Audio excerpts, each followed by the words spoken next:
TS-4 popular culture. The unit I am going to start in today's class is, pardon, the Indian theatre, unit 12, and unit 13 is Indian cinema. So in today's class, our point of discussion will be on India theatre first, and then we will discuss about Indian cinema. As you know that this paper, that is your popular culture, it constitutes a very important aspect of Indian culture, and this popular culture, it includes Indian theatre and Indian cinema. Indian theatre is, so far as Indian theatre is concerned, India has got a rich tradition. India has got a rich tradition, theatre tradition, and this Indian theatre tradition, it can be divided. The theatre tradition in the ancient period, the theatre tradition in ancient and medieval period, modern theatre tradition, and another is your folk theatre tradition.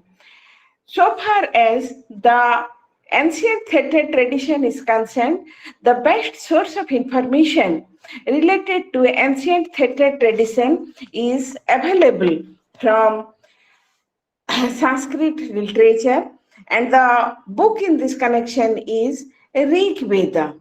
So Rig Veda gives us the references to Sanglapa Sukta.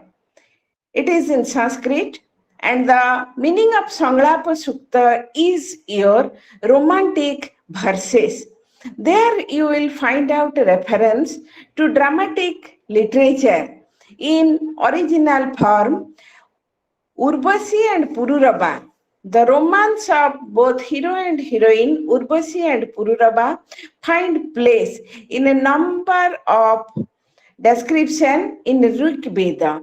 And the Natya Shastra of Bharata, it is the name of a book, Natya Shastra, written between 3rd to 5th century AD, focuses on the different types of Sanskrit references to Sanskrit theatre.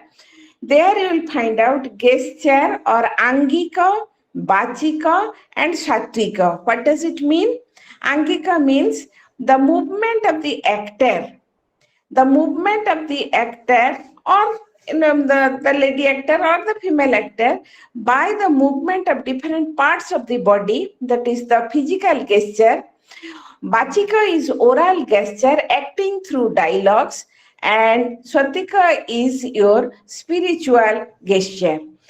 Then you will find out that the materials required for the play, like color, dresses, decoration, they also find out mentioned here. And so far as folk literature is concerned, in ancient India, we find out a rich tradition of a folk literature, and they exist in various forms. In a name of the book you have just mentioned, please. The book is Rig Veda. Rig Veda is the ancient book. It is a Veda.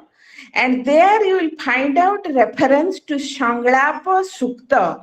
Sanglapa Sukta is your romantic verses. And this book was written in 1500 before Christian era. There you will find out references to this theatrical tradition. And that is a book, when I was discussing you about the Vedic civilization, the book was written during that period. Then folk literature, a folk theatre, as I told you, that as many as 20 different forms. Still, is available in different parts of India. I had told you that India has got 28 states and they have got various types of cultural diversities. Suppose this folk theatre in North India, you will find out Ram Leela, Ras Leela. In Bengal, in Eastern India, you will find out Jatra. In Andhra, you will find out Kuchipudi. In Karnataka, Jakshagana. So different form it exists. So whole thing is this, that folk tradition is a very rich tradition, and there from folk theatrical tradition you can get references to the folk culture in India. The forms of folk plays, when they are being staged, you will find out the elements of song, musical instruments, dance, then the performance of the actor and the actresses who are called as Nort and Naughty, Nata and Naughty, and the place called auditorium. Then coming to the modern theatre tradition, this modern theatre tradition, it first started, we find out that it during the time of British India, with the advent of the British in India, the modern theatre tradition, it began to take a great leap forward. The British developed Rig Veda, Jadur. Yes, there are four Vedas. Was referring you the Rig Veda, the first one. Very much correct. Thank you. Then in modern India, we find out that the British developed the four important cities, that Calcutta in east, Bombay and Surat in the west, Madras in the south, as the important center of your trade and administration. They also set up the theaters in these cities for their entertainment. So when the question of their entertainment came, they now gave encouragement for this theater tradition in these cities where they can pass their time for enjoyment purpose. Levdef, Levdef, a gentleman of Russian origin, he established a theater by the name of Bengali Theater.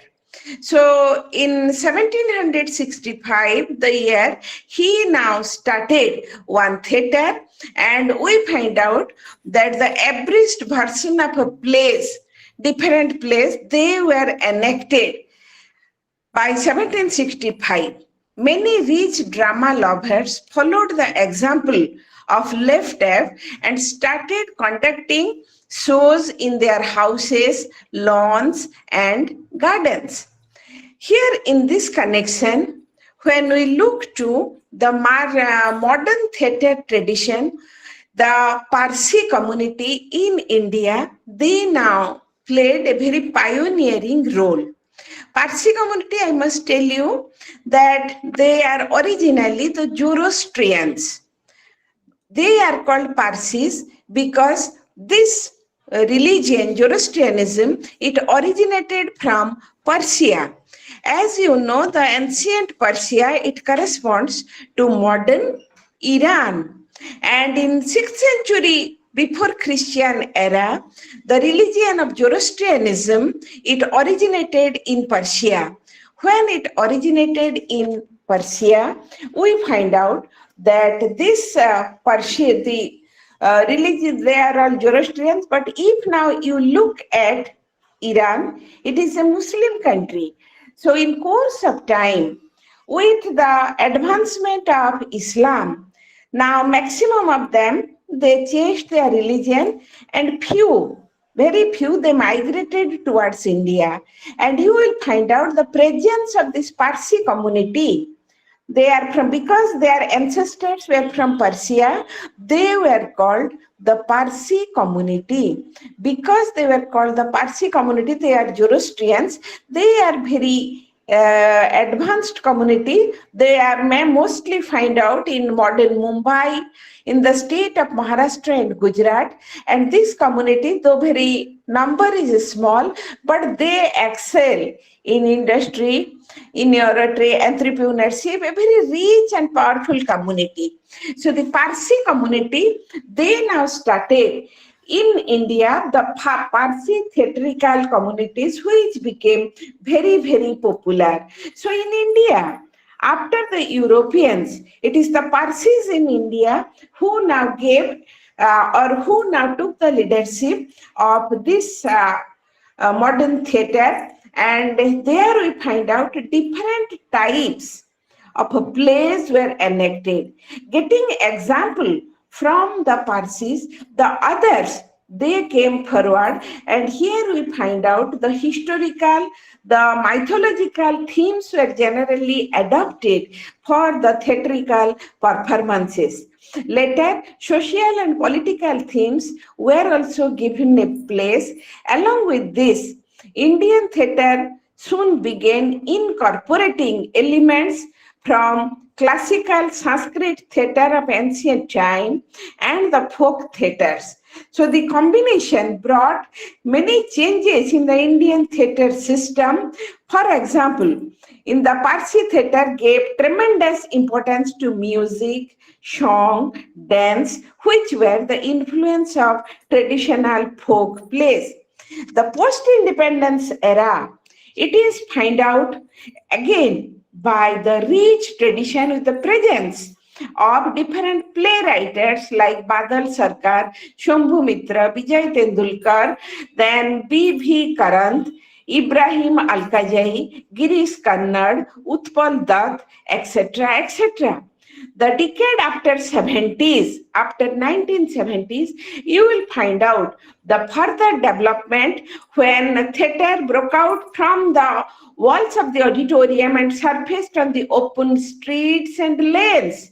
So street theatre, lane theatre, this heralded a significant change in the world of theatres by adding new dimension. But it was not in any way diminish the significance of the stage-based plays. So this is in general the broad outline. Now let me give the total description.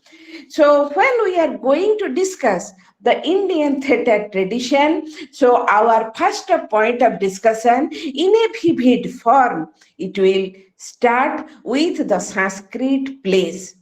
So when we are going to have the discussion in Indian theatre, Sanskrit is a name of a language. Please remember, it is the very really language of remote antiquity, and this Sanskrit language in ancient time, it was the lingua franca or the main language of India, and we have the Rig Veda. It is written in Sanskrit. So in Sanskrit language, we find out that a number of things regarding Indian tradition, and in Sanskrit literature, ancient Sanskrit literature, the plays have been considered as a part of poetry. Poetry is divided into two heads, Drushya Kavya, Shravya Kavya. Drushya means audio, Drushya means video, Shravya means audio.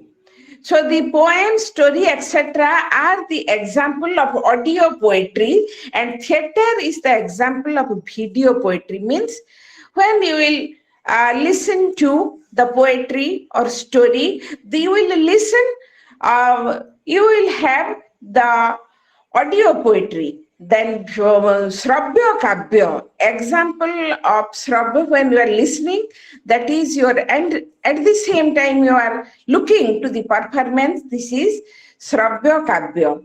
And here we find out that in Indian tradition, Kalidas belonged to the famous Gupta age. As you know, that Kalidas belonged to the famous Gupta age, and he is remembered as one of the renowned dramatists. Like Shakespeare, William Shakespeare in English literature is regarded as a very powerful dramatist in Sanskrit literature.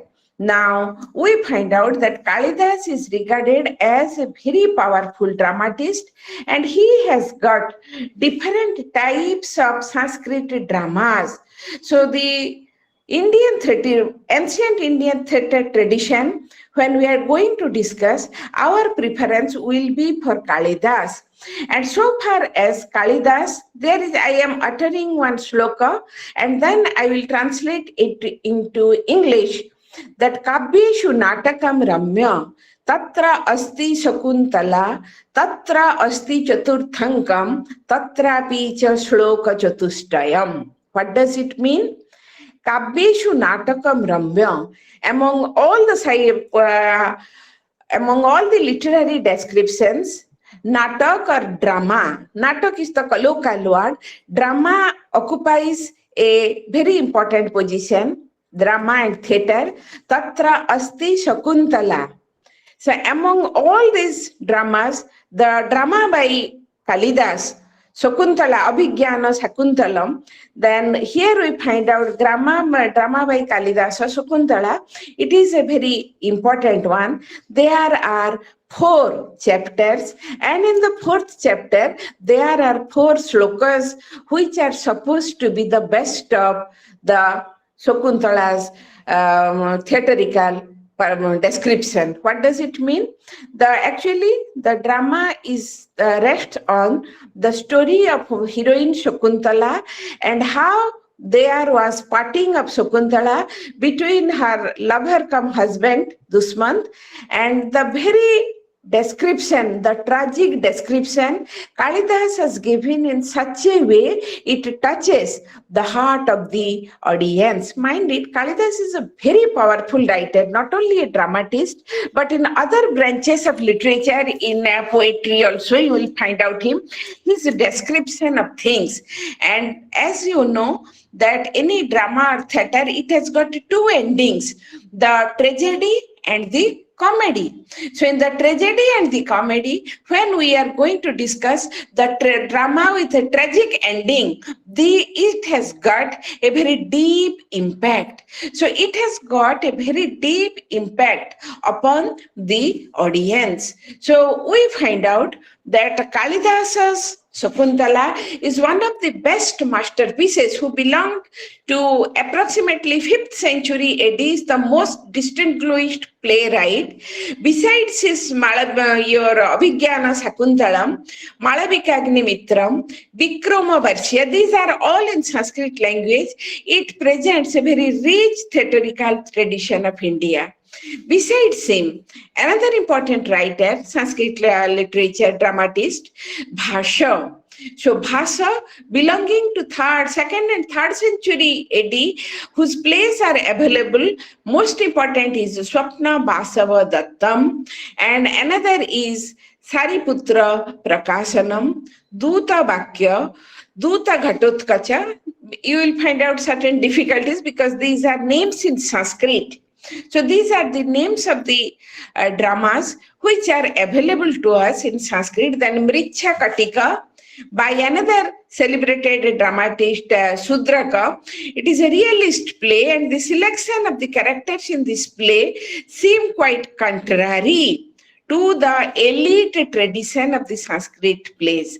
The Sanskrit tradition mainly focuses on the elite tradition, but Mricha Katikam, it relies upon the realistic background. Then Bhababhuti, Vishakha Datta, they also have their great books like Mahabir Charita, Malati Madhava, Uttar Ram Charita, where we find out, what do we find out? That we find out the Sanskrit plays, and all those were written in the ancient page of Indian history. And another is Harshavardhan. Harshavardhan was a ruler, and his books, Ratnavali, Nagananda, Priyadarshika, we find out that they are also we find out reference to ancient Indian Sanskrit plays. So my point is this, that if we follow the pages of the ancient Indian literature, we find out these pages of ancient Indian literature is full of with the references to various types of Sanskrit dramas. Then in post-Sanskrit period, in the medieval period of Indian history, gradually Sanskrit was replaced, and then we find out gradually, we call this period the post-Sanskrit period. However, the earliest available plays were in Sanskrit. The credit for developing the Sanskrit play should go to Bhashya, Sudraka, Kalidas, Bhavabhuti, etc. But in post-Sanskrit period, we find out that Ramlila, Raslila, Jatra, Jakhyagan, they are all the folk tradition, and because they were with folk tradition, naturally Sanskrit was set aside. The place of Sanskrit was now occupied by the regional languages. As I had pointed you earlier, that Ramlila, Raslila in North India, you will find out it in Hindi language. Jatra in Eastern India, you will find out in either Oriya or Bengali language. So in Jakhyagan in Karnataka, Karnataki language. So we find out that they also catered to the religious sentiment of the people, and entertain them with their theatrical representations. The folk plays did not have a tradition of writing plays. So the folk play, when we are going to discuss, they did not have a tradition of writing, and therefore we find out that the theme, it changes easily according to the place, time, and the preference of the participants involved. So you will do not find out any recorded references to these folk plays, but they are there, and depending on the changing needs of the audience, they can also be changed. So far as the modern plays are concerned, the first modern plays begin with the translation of English and Sanskrit plays in vernacular language. The English had their theatrical tradition, but the common man, they cannot understand the English theater, but they want to get the enjoyment. So now started a very important process, the process of translation. You know that translation is a very powerful medium through which at least you can be acquainted with the literature of other languages. So when Indian watched the plays in the theaters set up by the British, they now realized the absence of the play literature in their own language. So the elite Indians, they now felt the absence of play literature in their own language. Thus began the process of translation of English and Sanskrit plays in vernacular or in a regional language. Now, the initiative was taken in Bengali, mind it. By that time, Bengalis, because the Calcutta was the capital, modern Kolkata, or its old name was Calcutta, that was the capital of the British rule.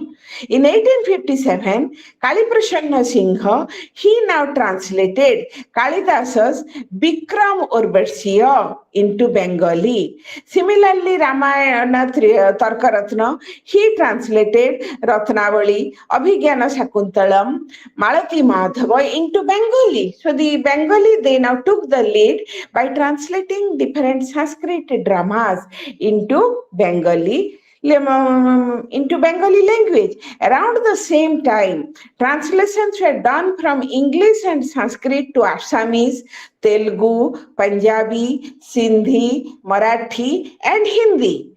So from Sanskrit to other different vernacular languages, the theatrical literature, they were translated. The translation from English were not merely the translation.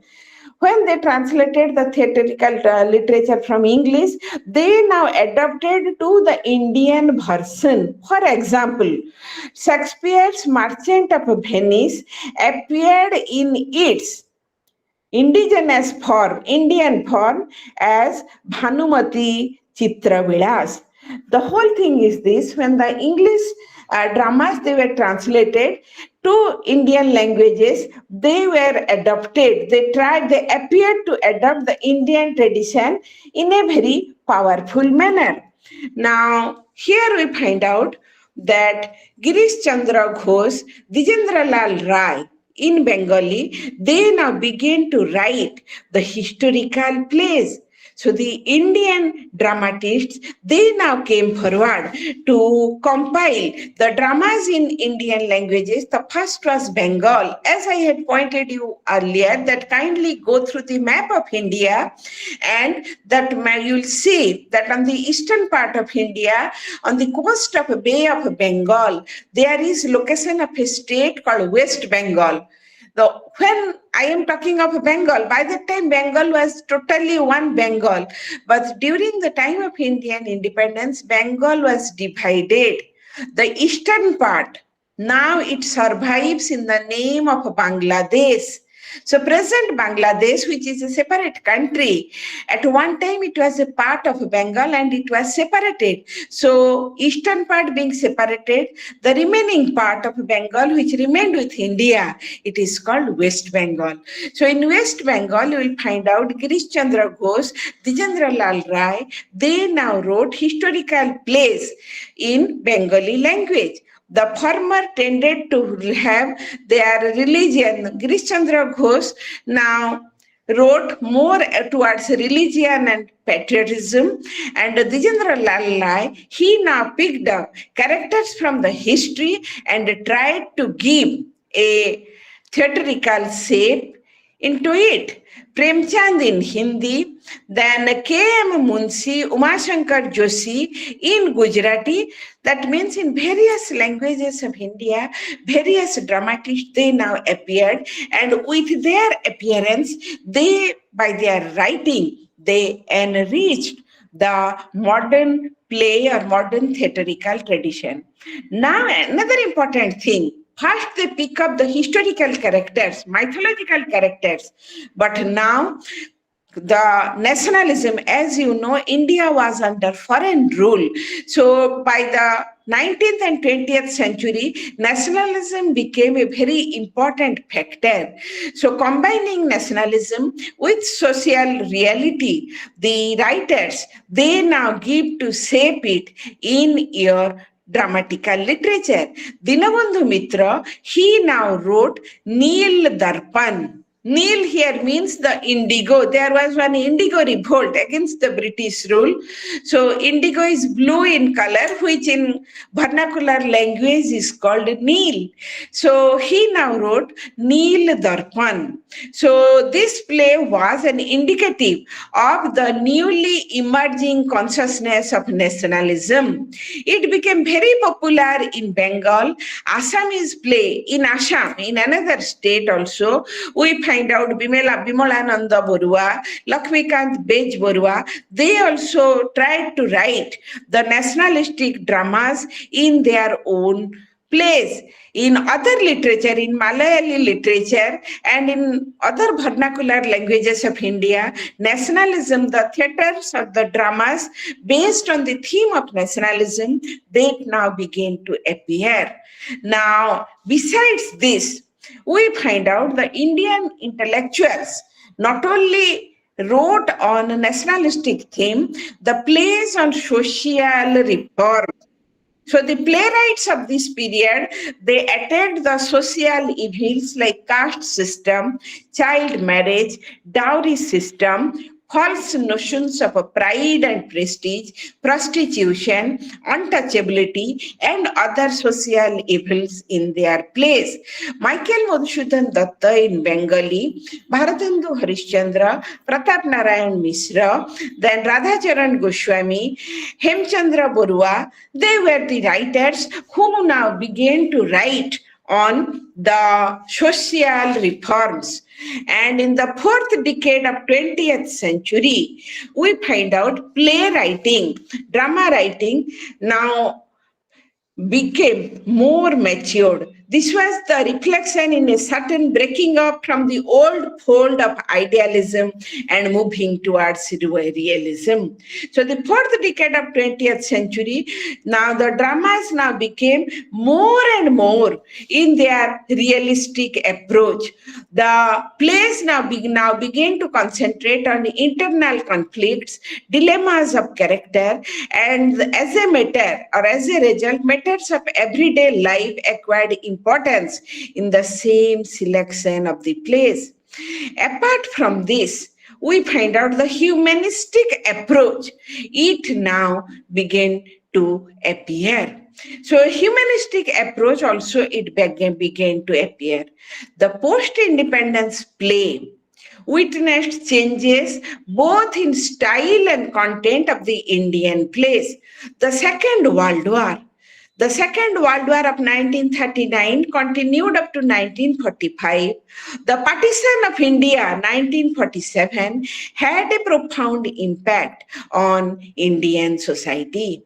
Because they had a profound impact on Indian society, naturally, the writers, the dramatists, they widely shared the optimism of a better tomorrow turned out to be they aspired for a better tomorrow, but with the partition of the country and the devastation of the Second World War, gradually we find out that there arose illusion after the attainment of independence. On the one hand, the suffering of the common man increased, and on the other hand, a powerful class emerged outside which pursued opportunism, disregarding the values of the freedom movement.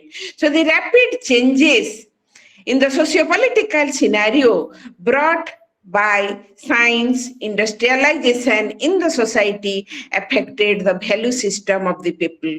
So the changes were bound to show up in the world of Indian plays in a variety of ways.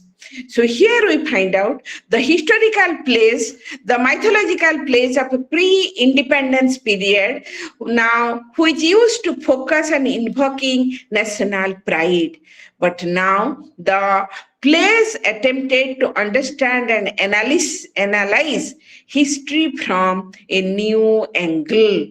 So here we find out the writers like Uttam Barua, P. Lankesh, then Vijay Kumar Mishra, Mohan Rakesh in various literature, regional languages in Oriya, in Assami, then in the Hindi, they now begin in Punjabi, they now begin to changes in the form of writing.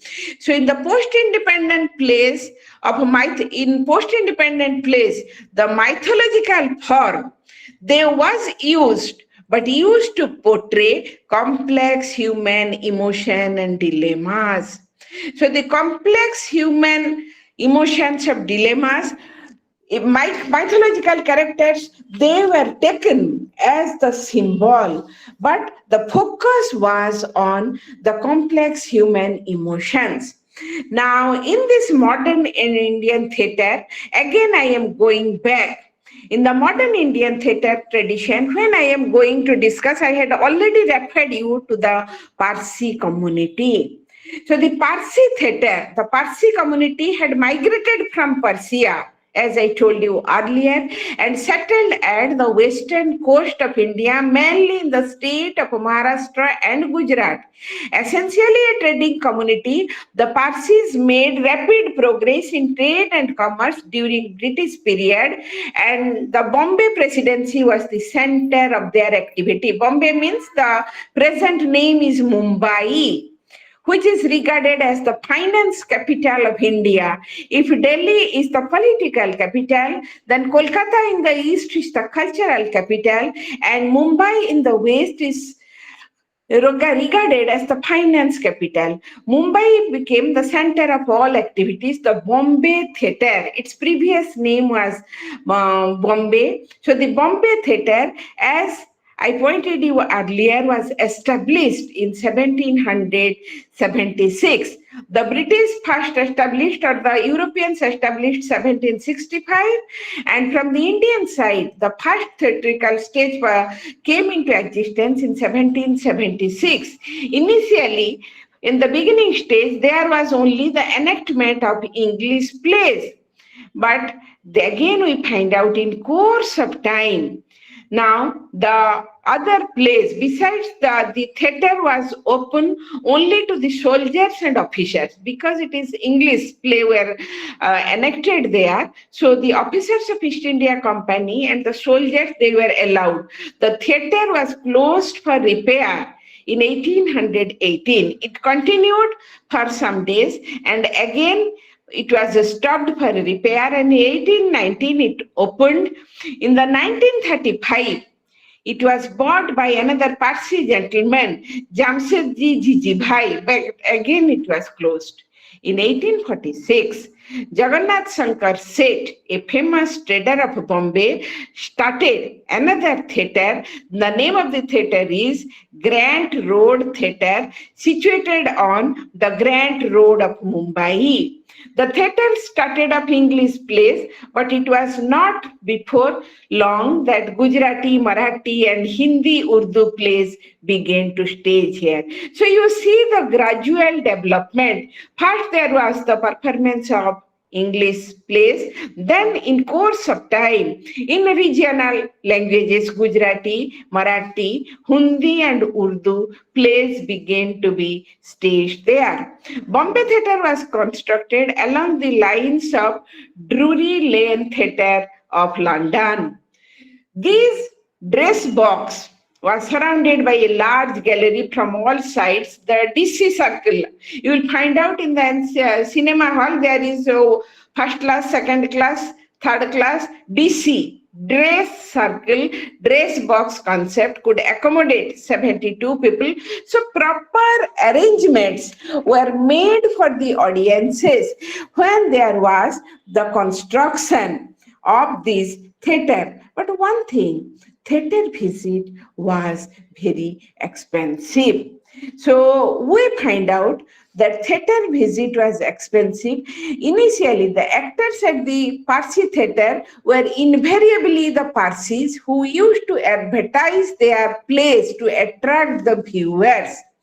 Another company, so gradually we find out the companies, drama company, they came into existence like Parsi Natak Mandali in 1853 by Prestonji Dhanji Bhai Master. So the Parsis are a very advanced community in India. As I called you, our industrialist Ratan Tata, he belongs to that group. It is not only rich in wealth, they are very elite group.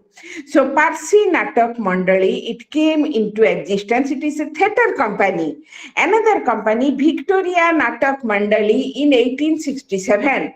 My purpose is to show you not only there was the establishment of theatre halls, but also there was the emergence of theatre companies.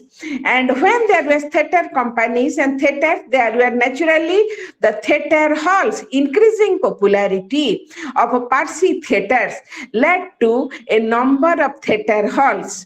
So theatre halls came into existence like Eros Theatre, Edward Theatre, Empire Theatre, then Elphinstone Theatre, Esplanade Theatre, etc., etc.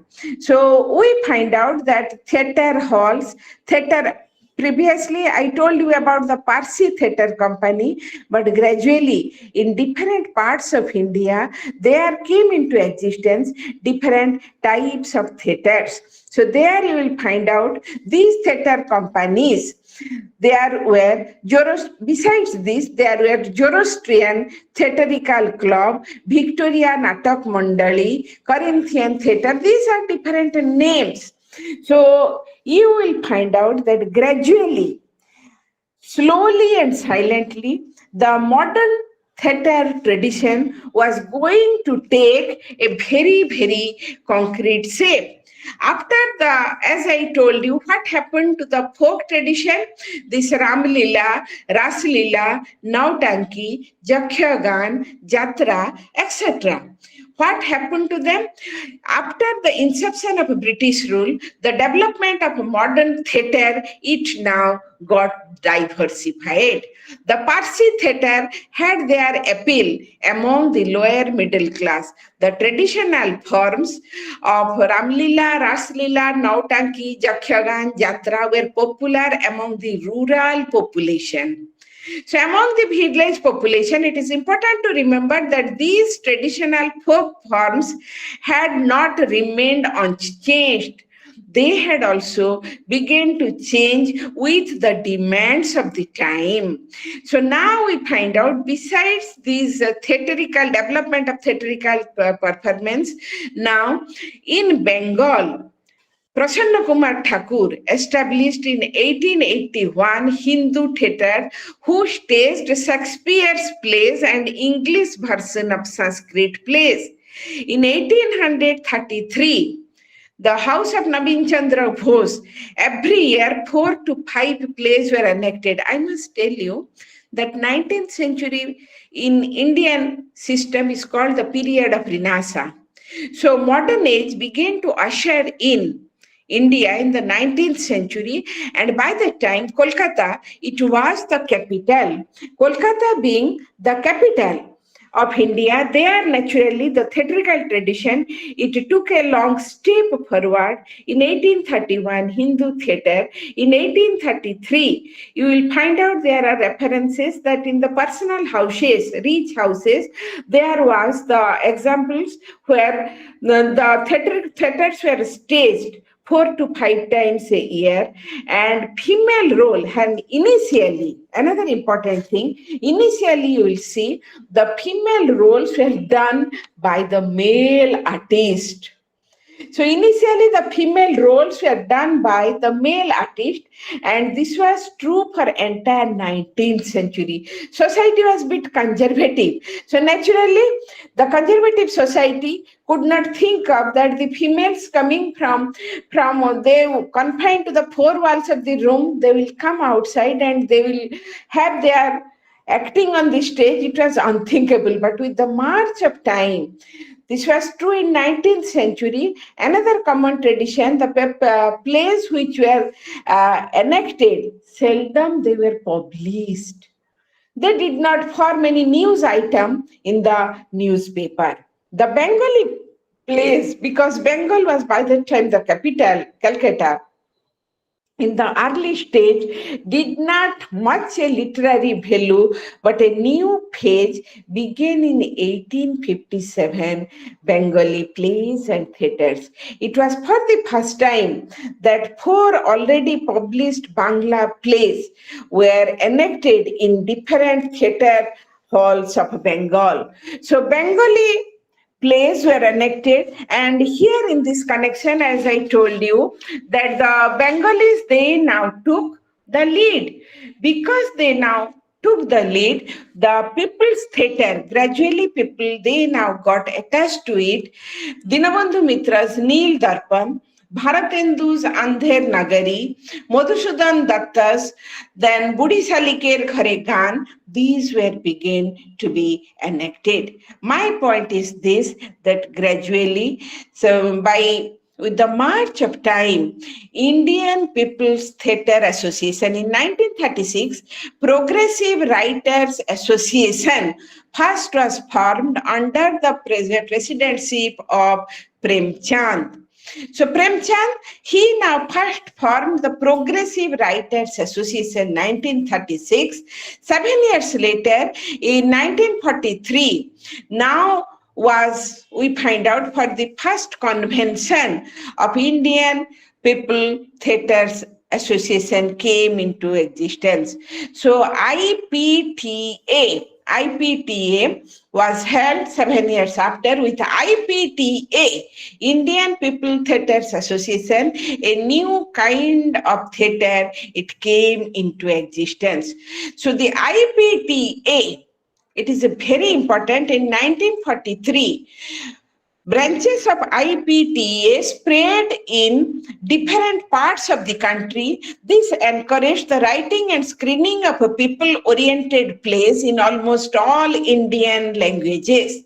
IPTA contributed some of the great writers and directors, plays in directors, music directors, singers, the leading theatrical personality Dr. Raja Rao, Shambhu Mitra, Khwaja Ahmad Abbas, Ali Sardar, they now begin to emerge. So IPTA, it now formed or it played a very great role for the promulgation, for popularizing the theatre tradition in the modern period. Prajanatya Mandali in Andhra Pradesh, it came into existence as a result of IPTA's influence and stage plays, staging folk forms in Kerala People Art Club, it came into existence. So Indian People's Theatre Association, with its tremendous influence, it now provided or encouraged the provincial theatrical tradition,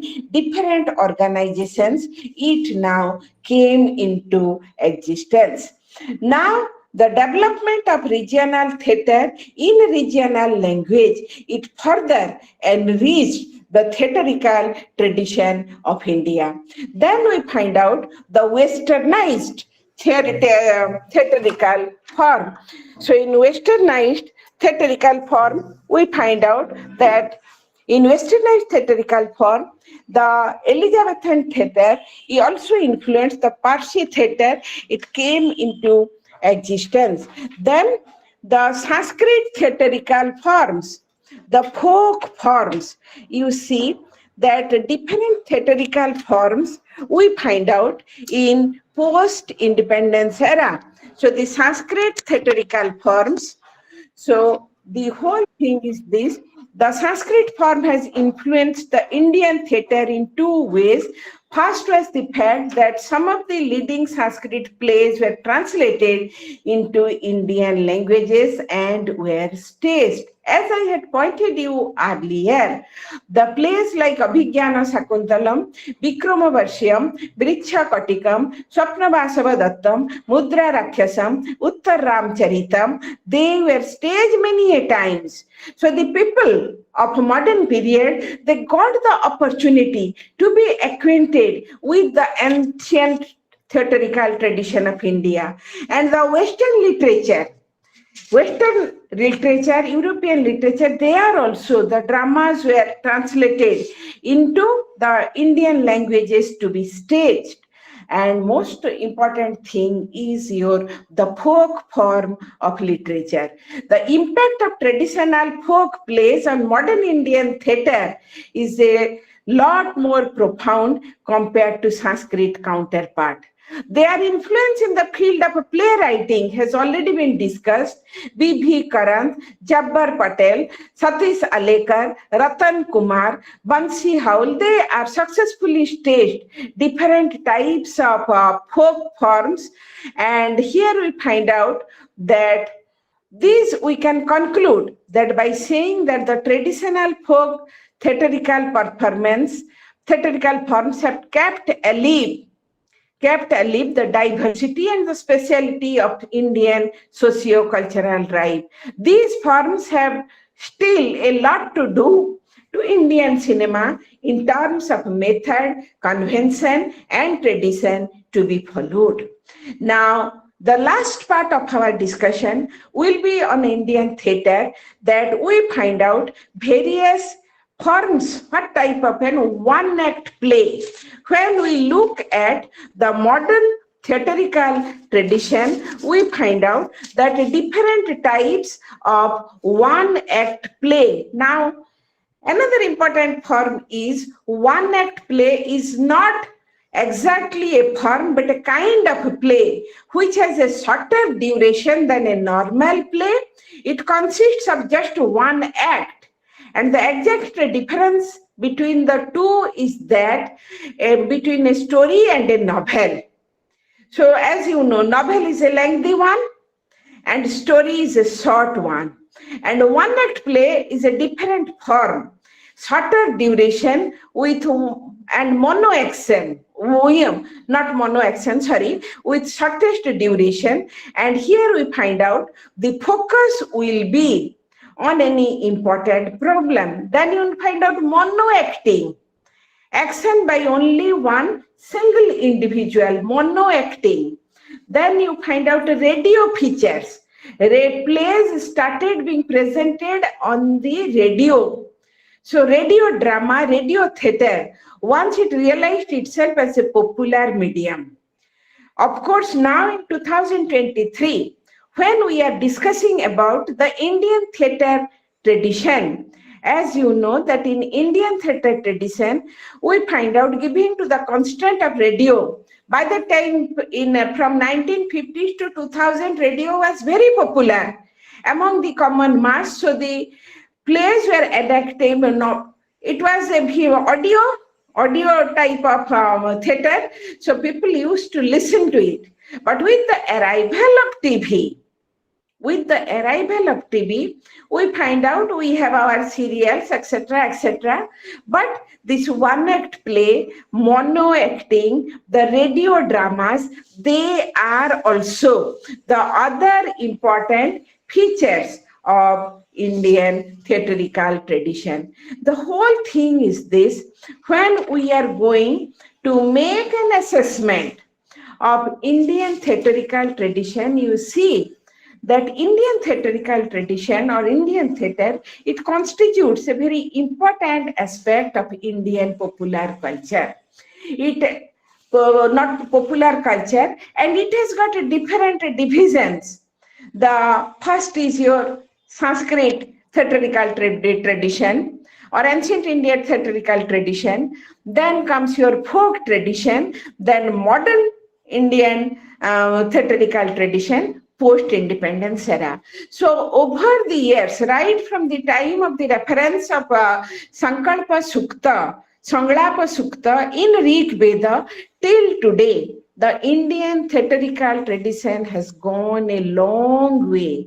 And with the march of time, new dimensions are being added to the glorious feather of Indian theatres.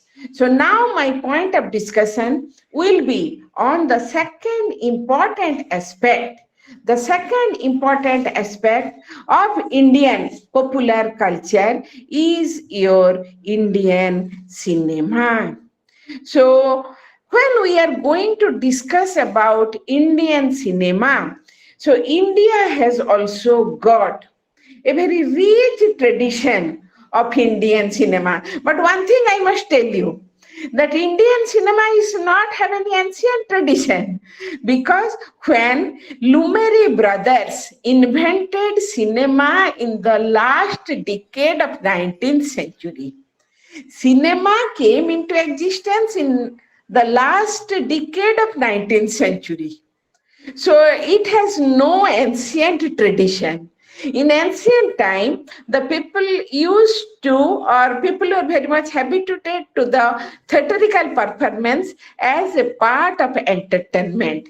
But with the advancement of industry, science and technology, when new things were added, we find out in the last decade of 19th century, Lumberi brothers, they now invented cinema.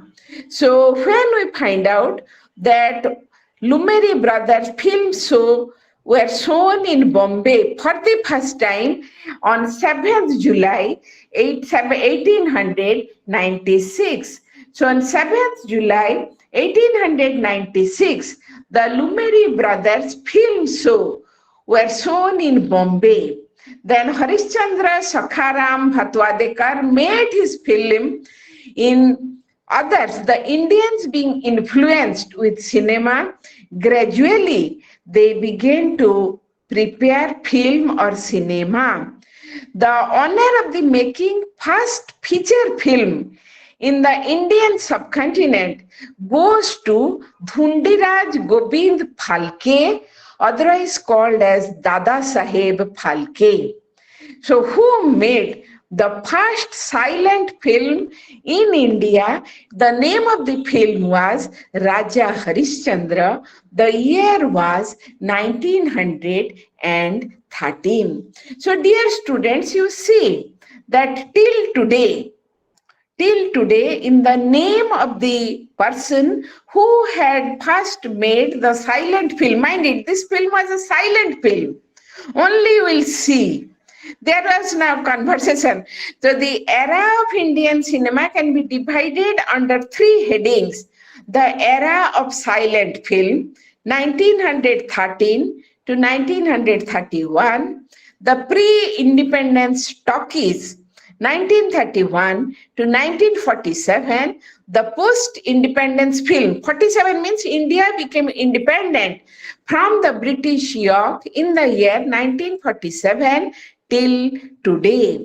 So, like theatre, the progress of Indian cinema from its beginning till today can be categorized under three headings: the era of silent film, the post-independence talkies, and the pre-independence talkies, and that of the post-independence films. So here you see that Raja Harishchandra, Raja means king, Harishchandra is a mythological character, he was a king. So Raja Harishchandra means King Harishchandra. So in the name of this mythological character, now he had made the film, and even till today, in the name of Dada Saheb Phalke, the highest award is given every year in his name to any of the eminent Indian cinema personality. So Dada Saheb Phalke award is given to any Indian artist, cinema artist, in his name, because he first created Dhundiraj Gobind Phalke or Dada Saheb Phalke. He made the first Indian film, which was a silent film, in the year 1913. 3 years after Raja Harishchandra, R. Nataraj Mudaliar, another cinema director, he now made the film Kichaka Vadham. Kichaka is another character, the killing of Kichaka. The little Vadha means the assassination. So the killing or the assassination of Kichaka, who was a character from the epic Mahabharata in South India. The next year, J.F. Madan, he now made another silent film in Calcutta or Kolkata, Satyavadi Harishchandra. So gradually, from 1913 to 1931, various films, mainly in Bengali and in other areas of the country, films were made, and for the first time in 1920 was published a film magazine. So a film magazine was now published in Bengali. The name of the magazine was Bijoli in 1920.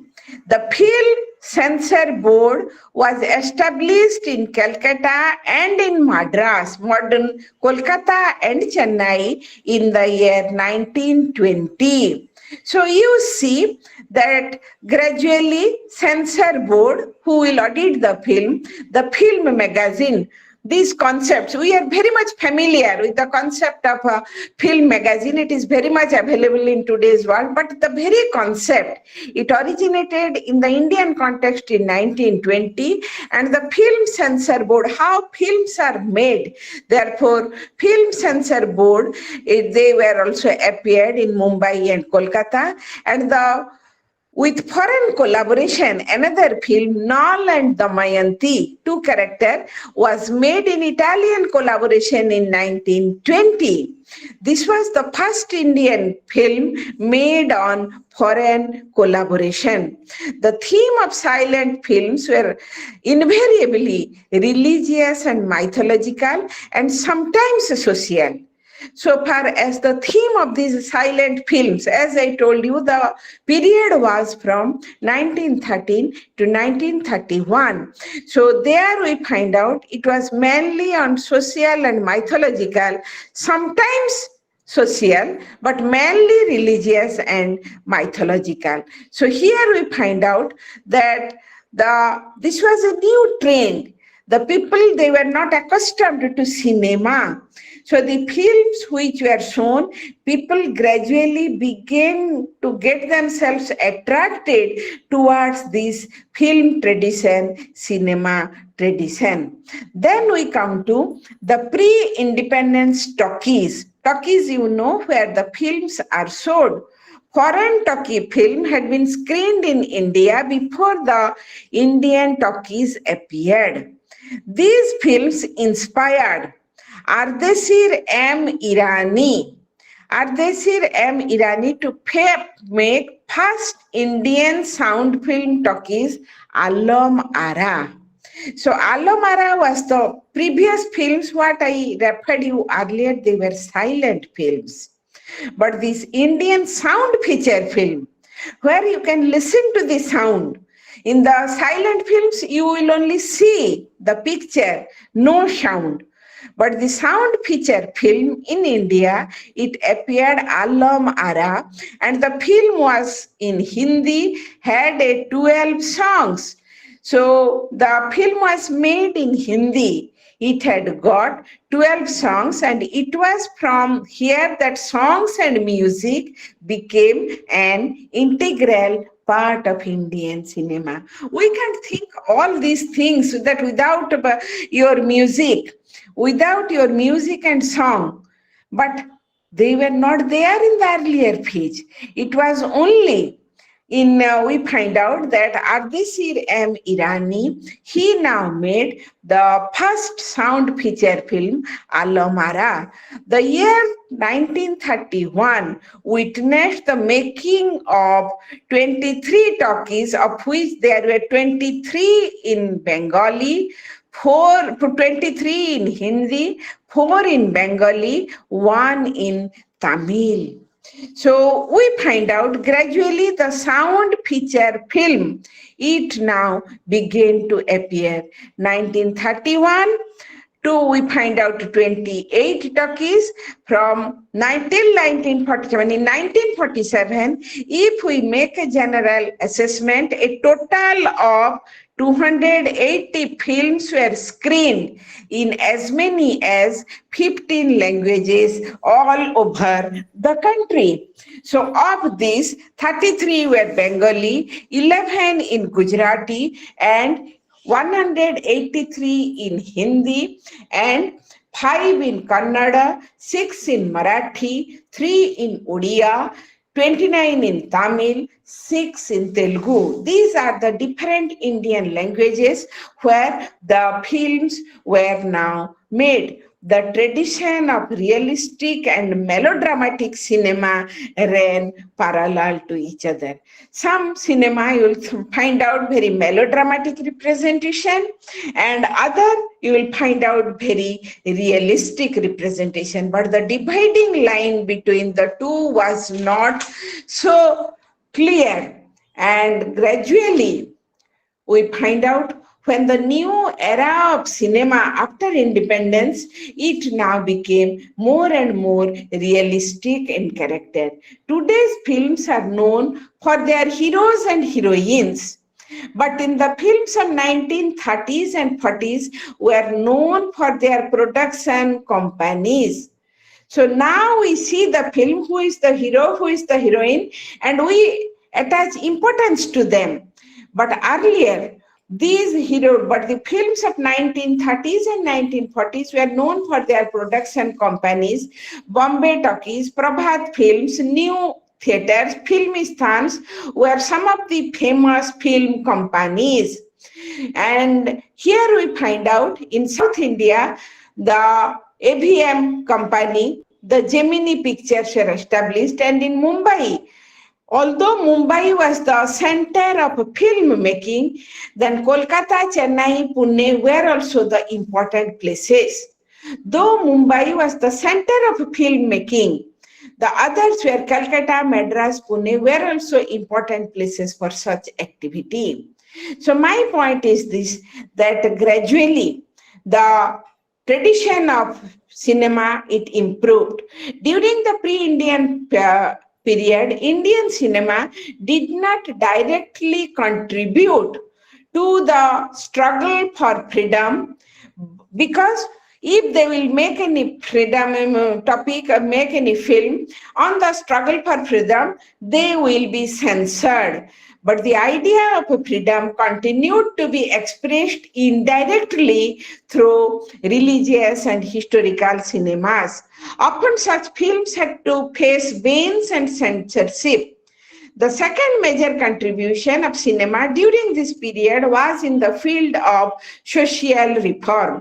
In 1936, in Bombay Talkies, the release of Achut Kanya, the name of a film, focused on the question of social justice. My point is this, that in pre-independence film, you will find out that the political issues or the subject related to freedom struggle, they were not projected not directly but indirectly, but at times also they had to face ban and censorship. At the same time, we find out that after that, rather they focused more on social justice, the leftist movement, and other important social issues.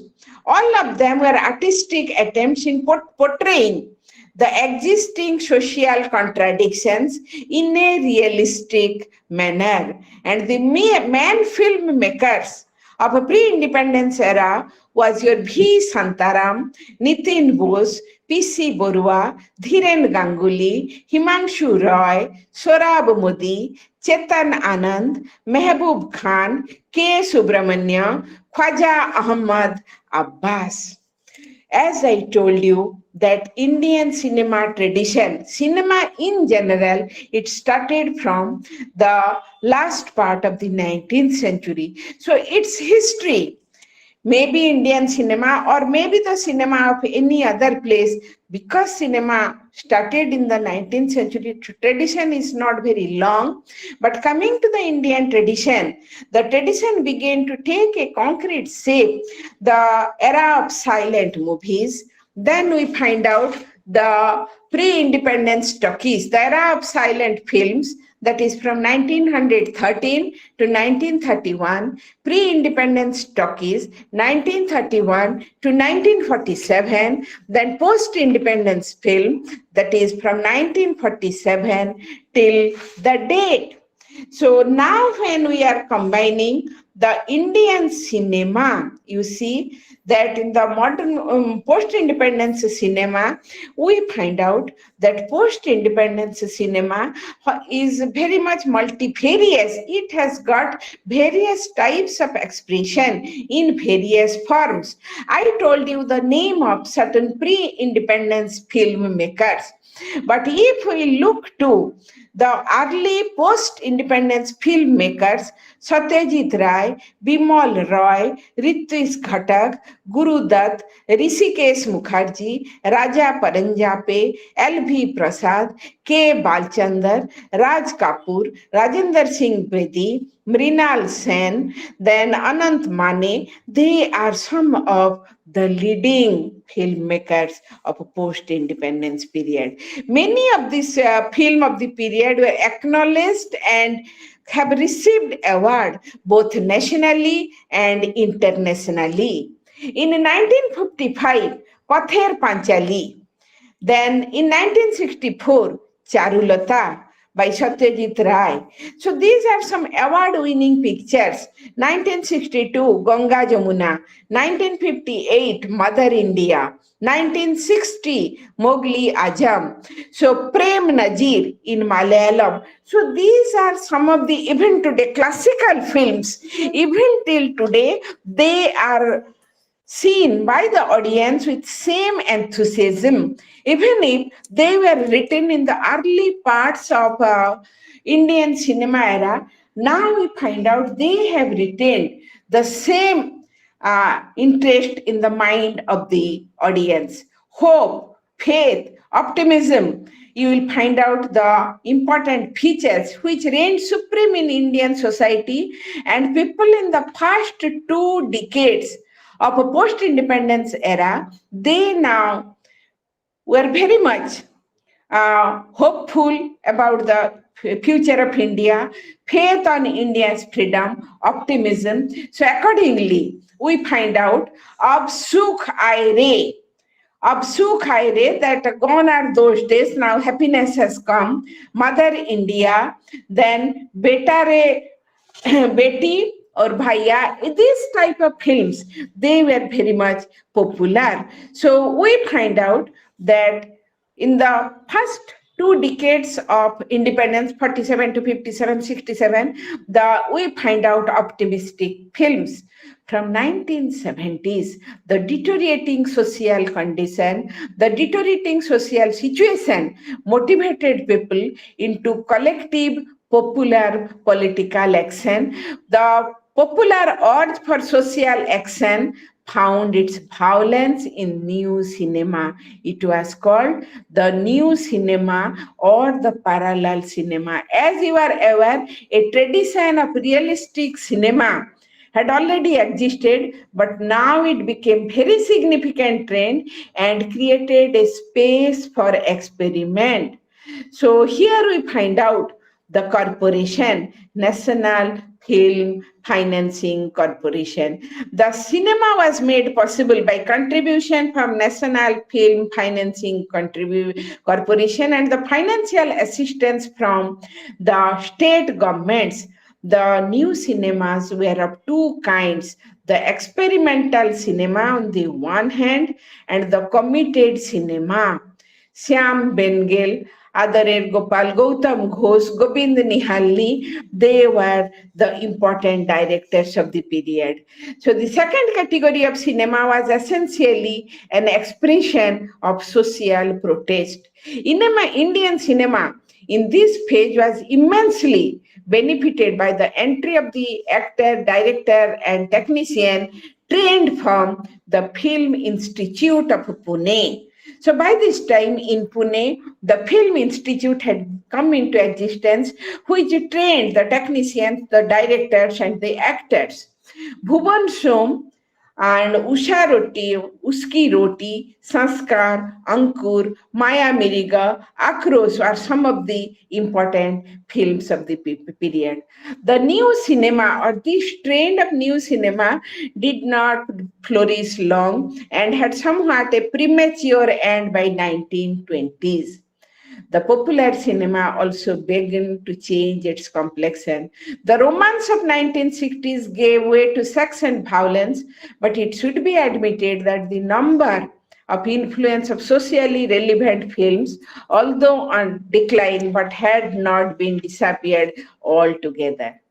Now, India tops the list in the number of films made every year. So India will top the list. How many films are made in India, not only in Hindi?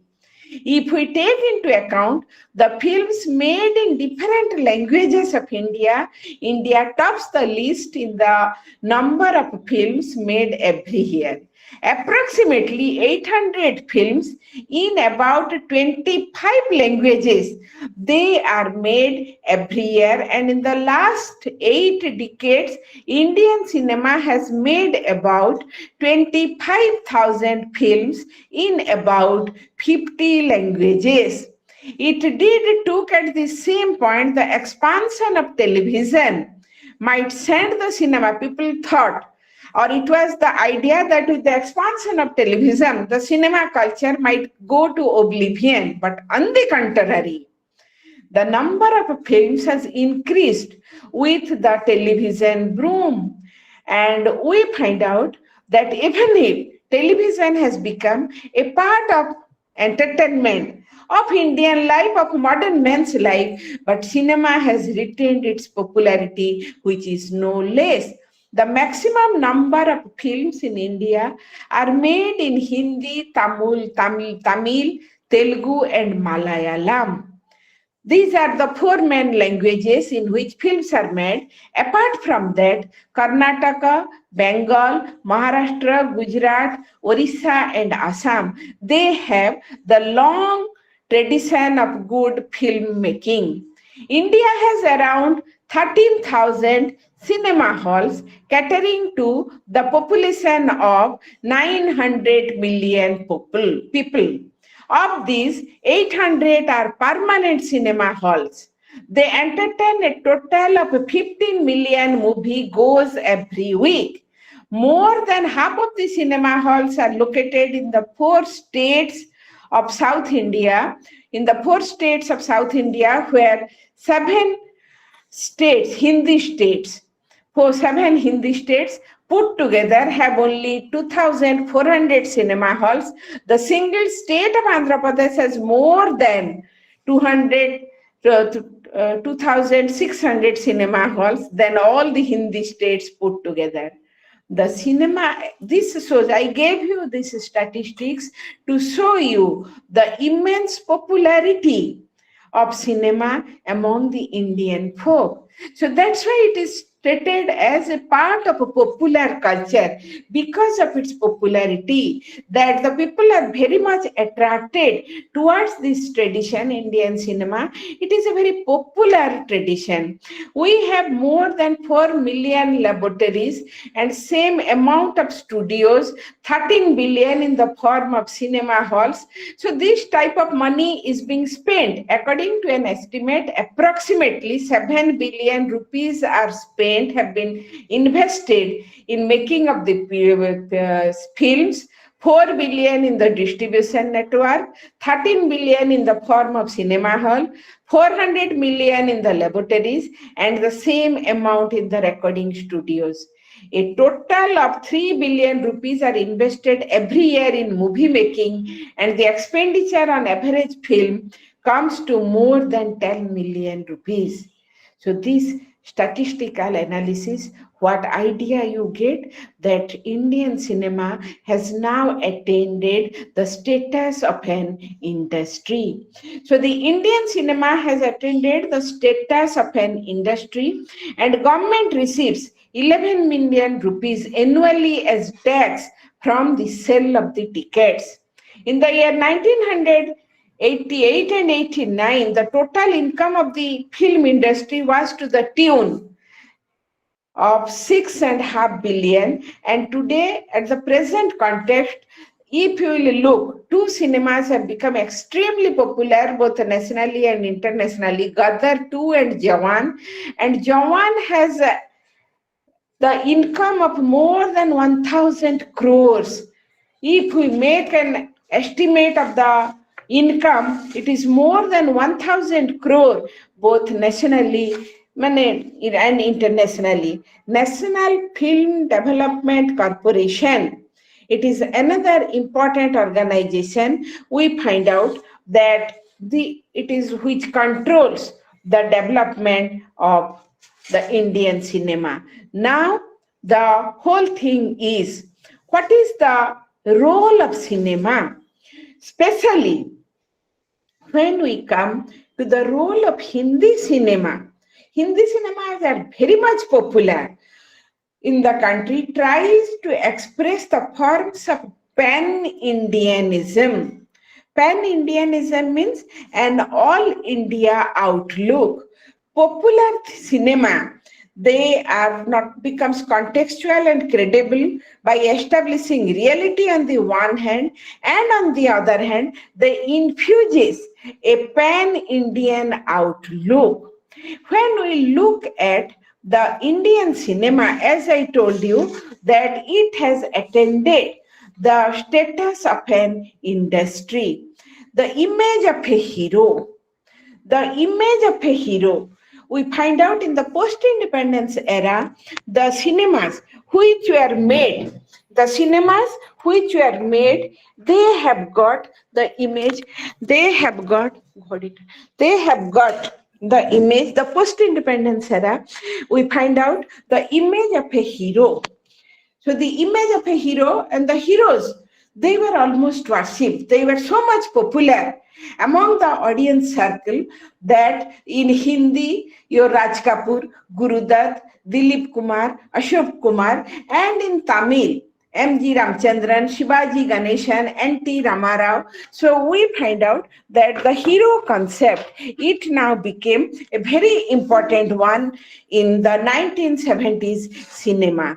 And then we find out along after 1970s, I had pointed you earlier, the concept of violence. The concept of violence gradually now it came into existence in 1980s and 90s. The greed of wealth and greed for wealth among the middle class and upper class, it now became reflected in the cinema. Idealism became a thing of the past. Degeneration in the values became rampant. Distinction between good and bad became blurred and became very hedgy. Violence and intolerance became an essential, uh, became very much attached. So increasing communalism, separatism, regionalism, consumerism, we find out the decay in the society. So violence also, it had its reflection in the Indian cinema. Indian cinema was merely began to reflect the increasing violence in the society, the anti-hero. So the hero, to counter the hero, there was the anti-hero, the villain character.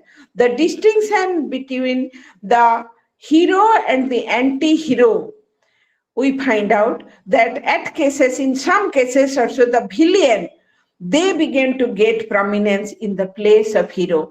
Previous cinemas were hero oriented, and from 1970s 80s we find out the concept of villain and the movement of hero and anti-hero, they were almost parallel. Then the image of women, another important character. Initially, we find out that in the Indian cinema, child marriage, dowry, the social evils, women education, widow remarriage, freedom to choose their own husbands, working along with men outside the home. So these things were projected.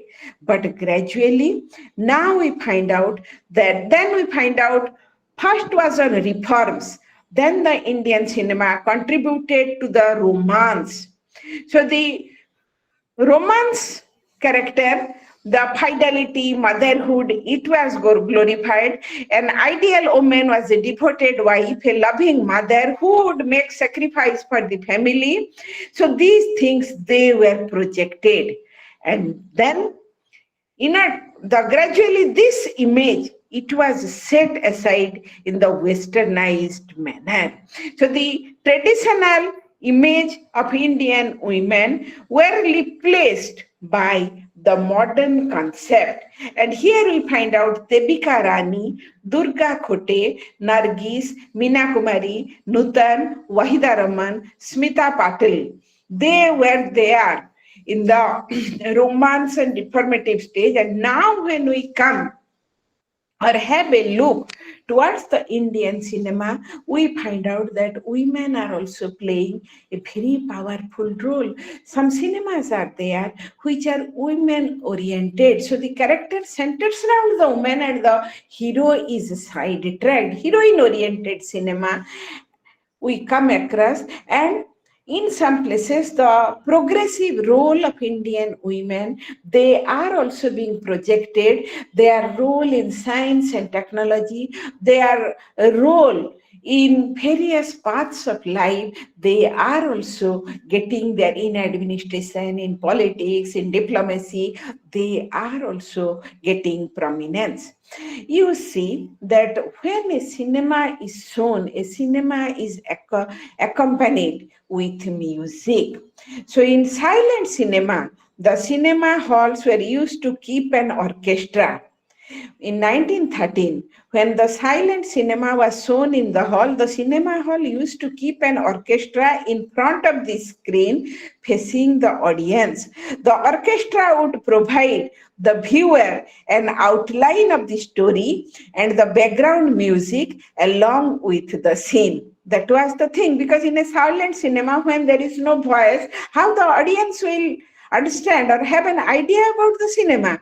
So the orchestra was provided in front and they will give you the idea or the orchestra would provide the viewer an outline of the story of the cinema and the background music. Then gradually, when your silent movies were replaced and the silent movie has replaced by sound of the film, sound feature film. As I told you, the first picture was Alam Ara. It had got 12 songs. So it had got 12 songs. Films in other language also, they began to include songs in the movie. So here we find out, even till today, we find out that almost even if the song is not there, but music must be there. So gradually, with acting in the cinema, when music got its prominence, music director, lyricist, singer, they also came to limelight. You see that how cinema is going to attain the status of industry. It is not only the actor and the actresses or the side characters are like that, but along with them, we also find out that music and the performance of the musical instruments, not only singer is required, your lyricist is required, music director is required. The famous directors, we find out Anil Biswas, Basant Desai, Nausad, S.T. Burman, then Madan Mohan, Roshan, Salil Chaudhary, Bhupen Hazarika, P. Nageshwar Rao, then Hemant Kumar, Mujru Sultanpuri. So they are famous directors. So gradually in cinema, music became an inseparable part. You see, the gradual improvement of Indian cinema, the golden phase of film music began to fade by 1930s, 70s. So in the initial stage, from 1947 towards, you will find out the gradual importance of music, but from 1970s onwards, when violence was incorporated into Indian cinema, now the soft emotion, romance, they were set aside. So the popular films on 1970s and 80s, they had more and more importance on violence. So in keeping pace with life, softness, then subtle nuances of music gave way to fast, loud orchestra forms.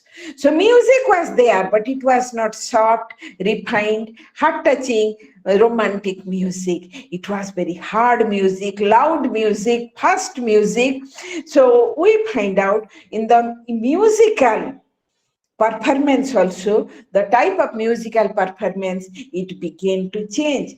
So the like musical also, like music, the Indian dance also forms an integral part of Indian films. Music and its strong presence in the film is actually rooted in India's rich cultural tradition. Classical dance forms, what we had discussed earlier, like Bharatanatyam, Kathak, Odissi, Kuchipudi, Manipuri, etc., are the parts of this tradition. And apart from the traditional folk dance, also, indeed, it is a truism that dance and music gradually begin to be incorporated into Indian cinema. So the dance director also came. Now, the thematically speaking, dances are used in the films in three ways. First is the solo performance by the heroine, and the dance form employed here is often a classical one. The second is a chorus at a festival or in some big occasion, and here the dances are related to the theme of the film, and there is a certain combination of folk dances here. The third form here is employed by the hero and the heroine to express their love towards each other. So first is solo performance, maybe a classical dance. The second is the group performance, where you will find out the influence of folk dances. And the third form is employed by the hero and heroine to express their love and romance. The combination of the music and dance is generally used to convey a sense of happiness, elation, and sorrow. So, this musical and dancing impact in the cinema is generally it is included in the cinema to convey a sense of happiness, a sense of elation, and on the other hand, if it is a tragic and a sense of sorrow. The focus is generally not on its pure and classical form, but on its popular manifestation. Nonetheless, it cannot be denied that dance and music have always a popular role in popularizing Indian cinema to a great extent. Now, let me tell you what are the achievements of Indian cinema. Indian cinema, when we go to analyze its role, so we find out that Indian cinema has played a very important role in welding together the Indian population of different language, religion, and culture. So, as I had pointed you earlier, that Indian culture, it is the unity in diversity. So, Indian culture, it has got a diverse manifestation, even though it has got the diverse manifestation, but there is the flow of fundamental unity. Indian cinema, they are being represented through different languages, different types of cultures of the different religion. But among this diverse manifestation of Indian cinema, you will find out the flow of Indian culture in a more specific way.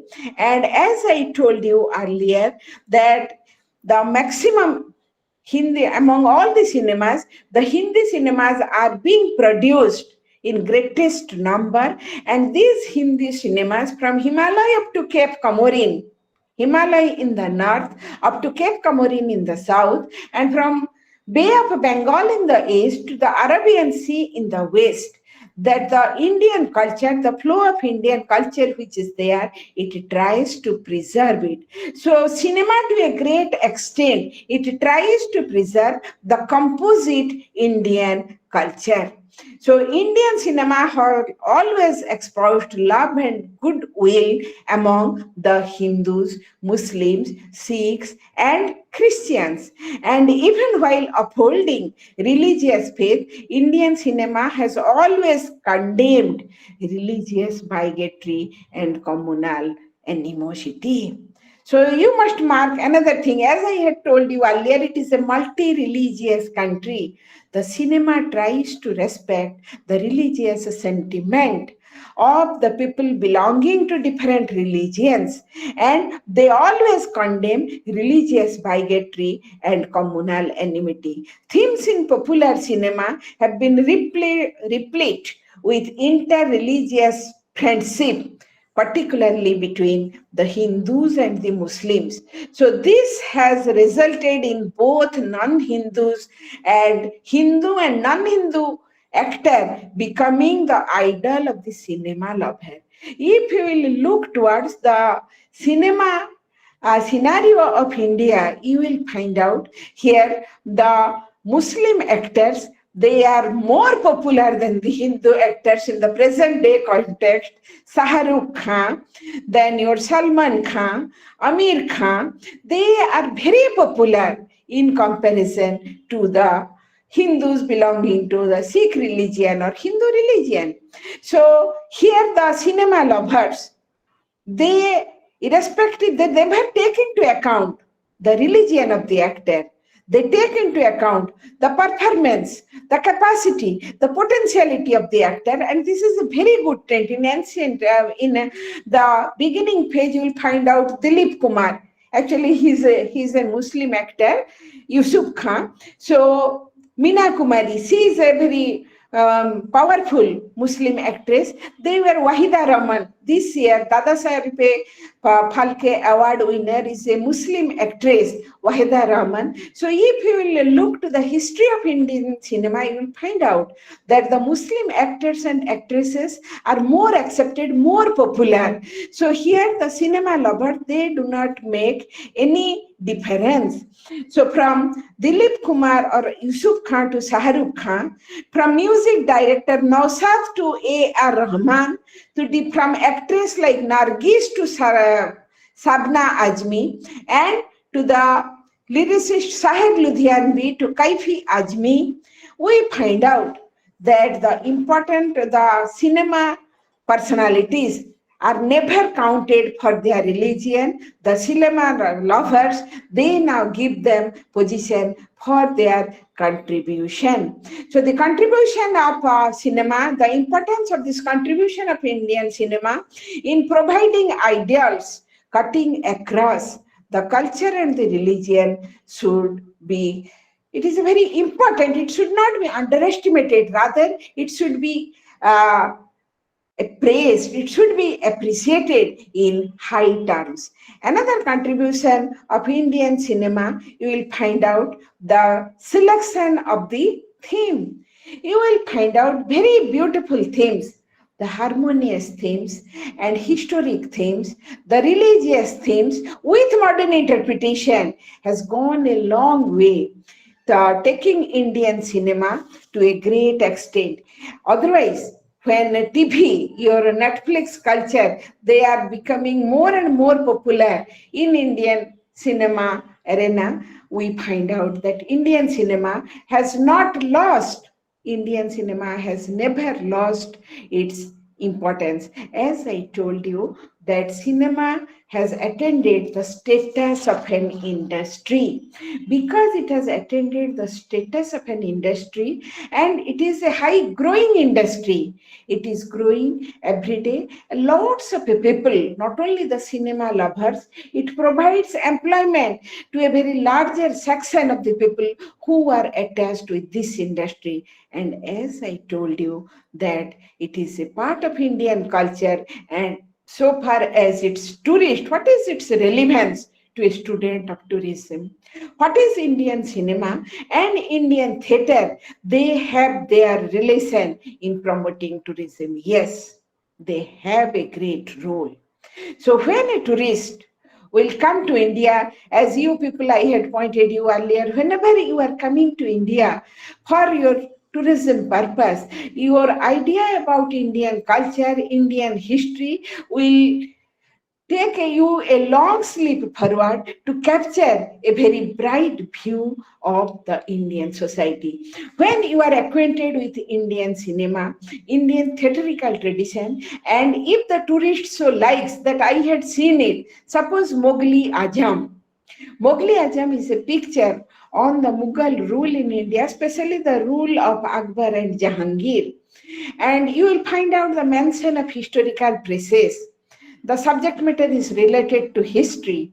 And besides the acting of the heroes and the heroines, the historical places related with the film. When you are coming then to India, you will immediately inquire, I want to visit those places where your Mughal Azam picture it was shooted. It was some portion was shooted in studio, but others are there associated with the historical places.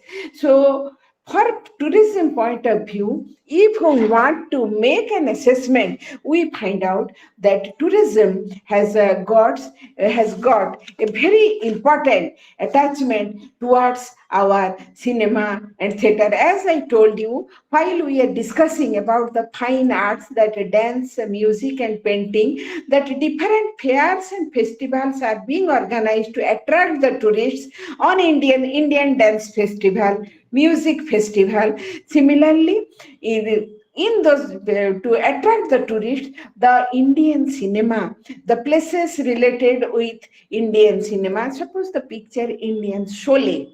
Sholay was a picture which were made in early 1970s, and even to today, it has its charismatic impact. And now the trend in Bollywood means that Bombay or present Mumbai, you will find out the trend is to remix. The remixing and to present a new form of Indian cinema, Gaddar 1, Gaddar 2, and very recently I must tell all of you that go and visit Jawan, Gaddar 2, Pathan. They have made markets at least in 2023. So many, they have created a Nikkei in the history of Indian cinema by form of their appeal to the audience, by form, how they have appealed to the audience and the amount of money they have earned nationally and internationally, unthinkable. As I told you that Jawan, the recent film by Shah Rukh Khan, it has entered into the club of 1,000 crores. So from the amount of income, you can very well imagine that what is the impact of this cinema.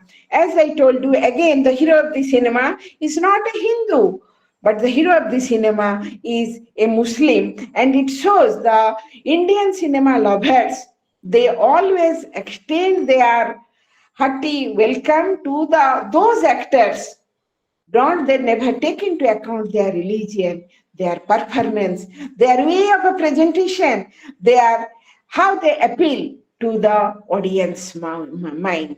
So whole thing is this from the perspective of tourism, the Indian culture, as you are reading Indian culture from the perspective of Indian tourism, therefore, we must take into account, or a tourist must have sufficient idea on Indian popular culture like Indian theatre and Indian cinema. So these are like two important pillars of Indian culture, and they give us sufficient idea to form an idea of composite nature of Indian culture, the pan-Indian outlook that are being manifested through this Indian culture. Dear students, I am very, very sorry that due to some engagement, I joined 15 minutes later. Therefore, I must take my class up to 15 past 5. So I want to devote the rest 25 minutes for our interaction. Today we had our discussion on Indian culture and Indian cinema. You are all from an outside country. Now I want to have an interaction with you on a comparative study. What differences and similarities you find out between African theatre and African cinema with that of Indian cinema and Indian theatre, and which aspect of Indian theatre and cinema it now appealed you most. That is my point of discussion. So now the rest 20 minutes we must have an interaction with you. So please ask me something which you want to know. I must clarify it. Kabiru, Mr. Kabiru, you always listen very minutely to any question. Thank you, ma'am. You give me in writing, it will be convenient for me. Thank you, ma'am. Yeah.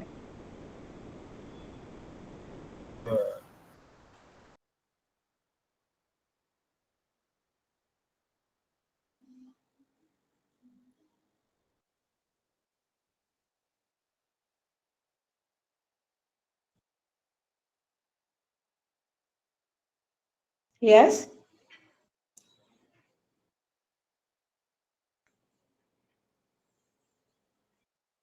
So why silent? Let us interact. So when as Indian cinema, the first silent movie came into existence in the year 1913. When the first African cinema came into existence, I want to know. Can you tell me? Yes, ma'am. The first We are Indian trying to write silent something. movie was Raja Haris. We Yeah. are trying to write something for you. Yes, we are trying to write something. Pardon? You write it. It will be convenient to follow.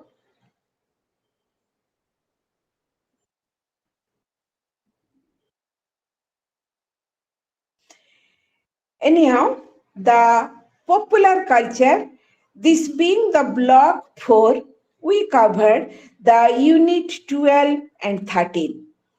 The next block, as I told you, that this paper, it consists of 31 units. As it consists of 31 units, we covered only the 13 units. The rest unit, the next will be on architectural representation. In the coming class, in tomorrow's class, our point of discussion will be on architecture. So far as the questions on these, what different types of, or what is the main dominant characteristics of Indian hero in Indian cinema in 1970s?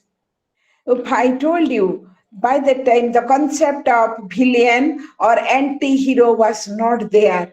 So the films were made the hero-centric films. Gradually we find out a parallel character when there was social degeneration, social frustration, when in the Indian society, gradually it had its reflection on the Indian cinema. So we find out the anti-hero element, then we find out the heroines also began to play a prominent role. So this is the gradual development of cinema. It had its corresponding impact. When you are going through Netflix, kindly, I now learned that India had a diverse and rich heritage. Yes, India, as I told you, that Indian culture, the fundamental characteristic of Indian culture is unity in diversity. It is a multilingual country having different languages. But we have our lingua franca, that is Hindi. Also, English is there. Besides English and Hindi, the other, suppose for myself, I have my own regional language. So, in India, you will find out the multilingual country, multi-religious country. Besides Hinduism and Islam, you have your Christianity, you have your Sikhism, Buddhism, Jainism, Zoroastrianism. I told you about the Parsi community who took a very leading role in inaugurating the modern Indian theatrical tradition. The Parsi community, as they came from Persia, modern Iran, their religion is Zoroastrianism. They are also have their religious presence in the religious arena. So multi-religious, multilingual country, but beyond these diverse elements, we are all and one. In your last page, you discussed on Indian cinema. Yes, I discussed on Indian cinema. I wanted to get some idea about your cinema and the theater, so that your question is, ask me the question. What is your question?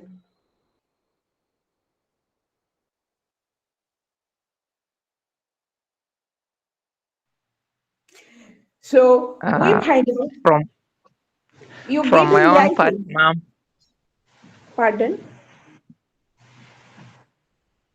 I said from my own part, Yes. I have learned that India is a country that is rich in culture, Yeah. and unlike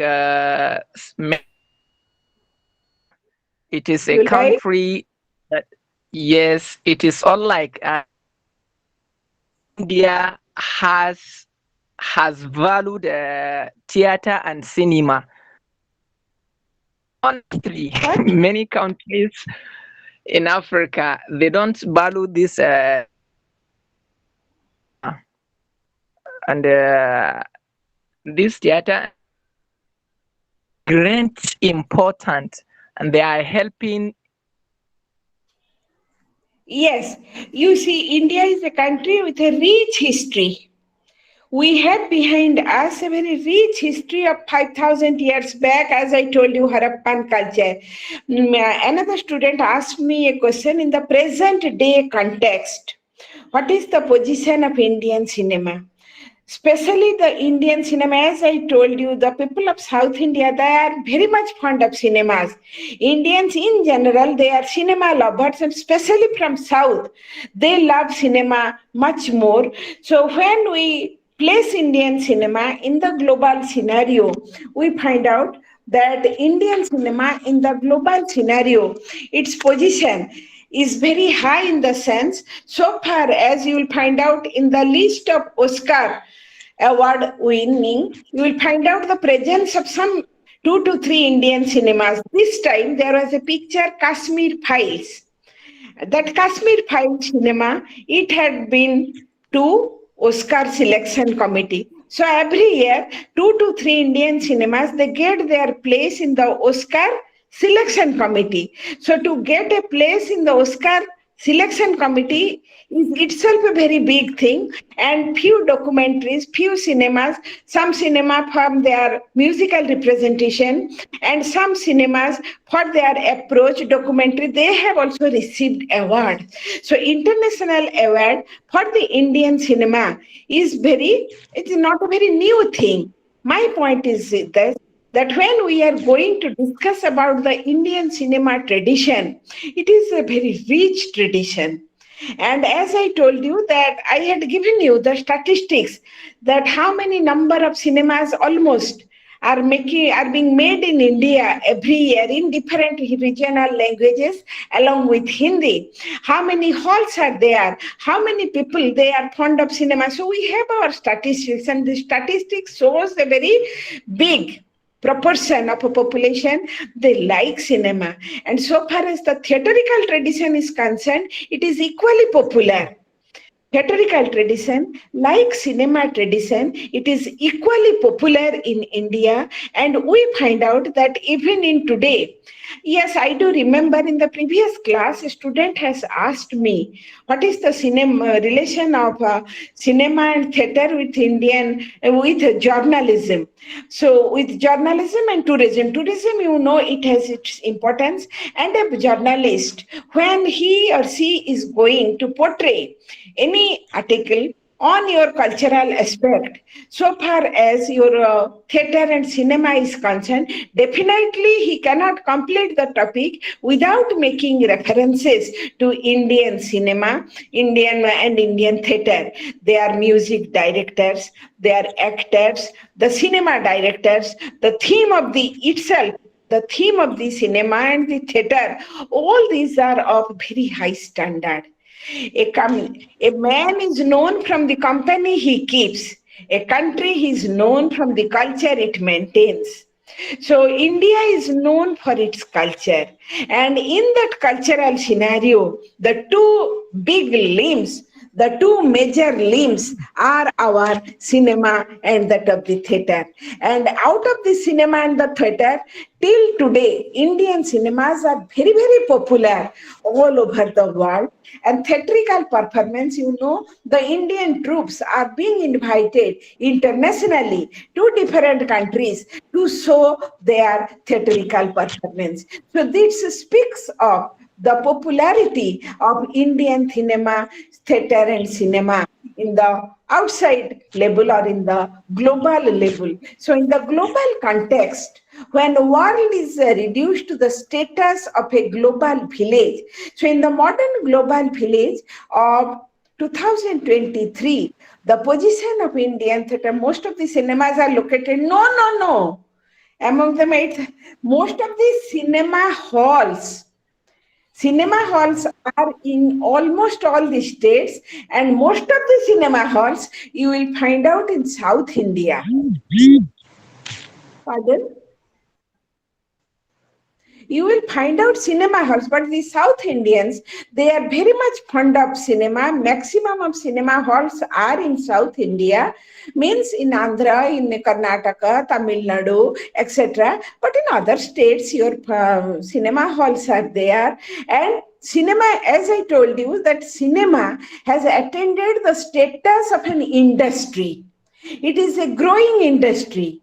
And it is a very profitable industry also if you can present to the audiences the best cinema, and if it becomes a hit, naturally it is also a very high income generated university, and a lot of population they are attached for their occupation to this industry. So cinema, like tourism, which is a growing industry, cinema has attained the status of an industry, very high income industry. It is generating, providing very large amount of revenue to the Indian exchequer.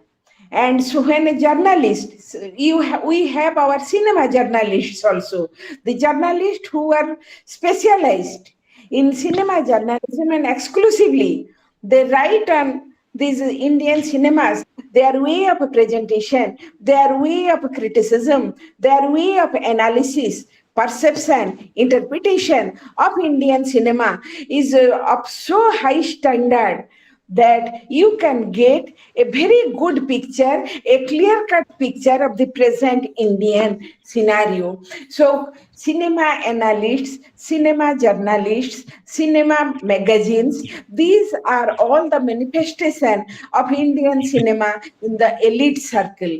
They see, they observe, they analyze, and ultimately they give their opinion. So if this would have been done, this would have been more better. If this is done, this is adding negative value. So what is the positive side? What is the negative side? The suggestions, they are also being given. So dear students, if you want to know more, or if you want to give me more information on your cinema, it is welcome.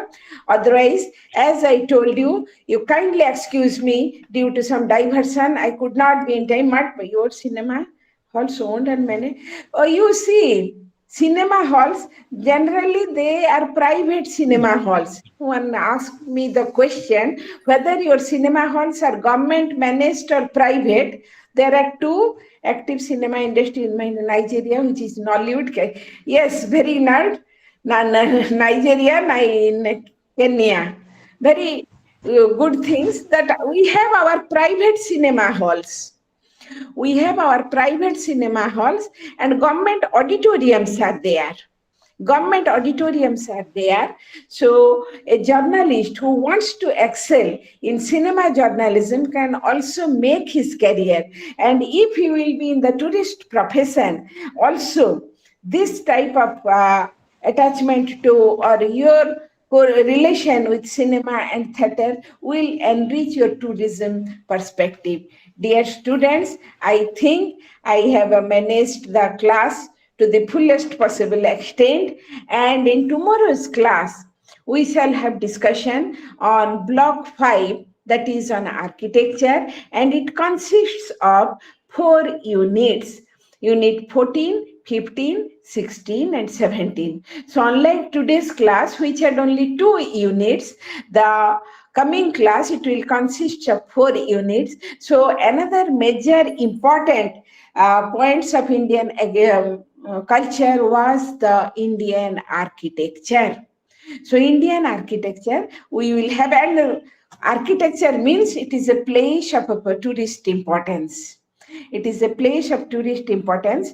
We will make our discussion accordingly, and we will have that discussion. Please, I must suggest you in tomorrow's class, please give me the some name of your architectural importance, why it is important. So with interaction, your interest will increase, and your involvement with Indian culture will also promote you to have more idea, so that you can write brilliantly in your exam.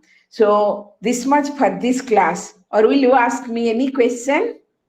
Can you please share the blogs with us, because we could not find them in our... So you can get it. Oh, name of the blogs. How I shall share with you? I can tell you. I can read out the name of the blogs. I think you will get your study material. You will be provided with your study material. So you see, this is the book I am showing you. This is for this blog. Could you see? This is the, you see, I am starting this book. This is your TS-4 Indian culture, popular culture. This block 4 is on popular culture. Block 5, you will get 9 books. 9 books and 9 blocks. You will be provided with the study material from your center. So as a student, I will share with you, Mr. Hamza. Yes, I will share it with you. Every day I will show you the cover of the book. You can get it from the press where you have registered. You can collect the study materials. So dear students, this much for today's class. And I wish that good afternoon to you. Thank you, madam, for your mind-grabbing. Thank you. Okay. I like all of you, dear students. Tomorrow sharply at 3. So this mistake will not be repeated. I am very much not feeling well because I was in a bit late today's time. Anyhow, thanks to all of you. Good afternoon to you all. And again, we will meet in tomorrow's class. Thank you. Thank you, ma'am.